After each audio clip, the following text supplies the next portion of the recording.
Well, good morning, everybody. Today we're finishing Mark chapter 10, and we're also finishing a section of Mark that begins in chapter 8, verse 22 with the healing of a blind man and now ends with the healing of another blind man named Bartimaeus.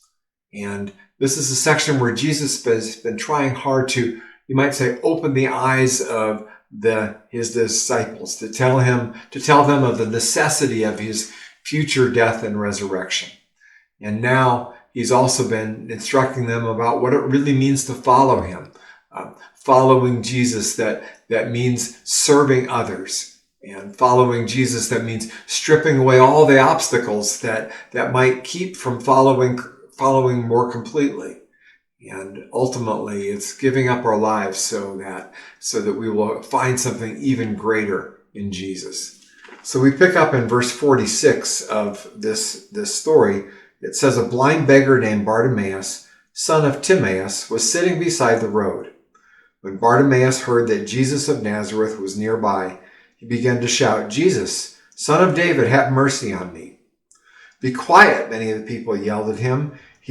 But he only shouted louder, Son of David, have mercy on me.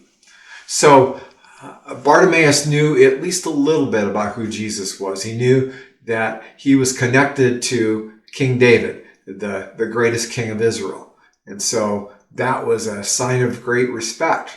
And he knew that Jesus had power. And he also knew that he, being probably the lowest on the totem pole as a blind beggar, needed to persist in his shouting. And in fact, he did that. And we read even to the annoyance of the people around him. And yet we know that Jesus answered him. And we pick up in verse 51.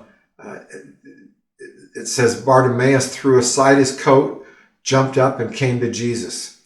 What do you want me to do for you? Jesus asked. My rabbi, the blind man said, I want to see. And Jesus said to him, go, for your faith has healed you.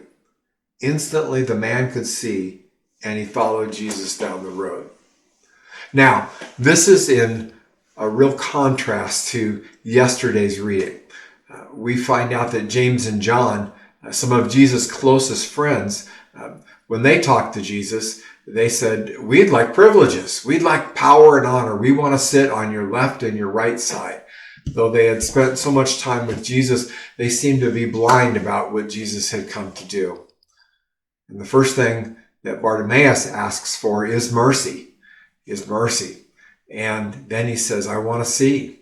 I want my eyes to be opened. James and John asked Jesus for power and glory. Bartimaeus asked for mercy and eyesight. God the Father, in the midst of all this, something bigger is even going on, because you see, God the Father is asking Jesus, now I want you to give up your life so that all of us people, when we admit our need for Jesus, that we'll receive what these guys asked for. We'll receive mercy, and eventually we'll receive the glory of being reunited with Jesus in eternity, the future glory. I think that Jesus is asking each of us that very same question. What do you want me to do for you? And how would you answer that? How would you answer that today? I'm going to leave that to you to think about. But notice one thing as Mark closes out this particular account. It says that Bartimaeus followed Jesus, and then the next sentence is down the road. Now, this is the road that is leading to the cross. Jesus will give up his life for something greater, for the healing, for the forgiveness of the whole world. And of course, as I said before, one of his teachings and one of his invitations is for each of us to follow him down that road too, to lose our life in his, because there's nothing greater. As we begin this Holy Week celebration, may you know the love of Jesus in a deeper way. We pray that you have a great day in following him. If these devotional videos are helpful to you, subscribe to our channel and click the notification button so you know when we post a new video. And of course, please share them with others.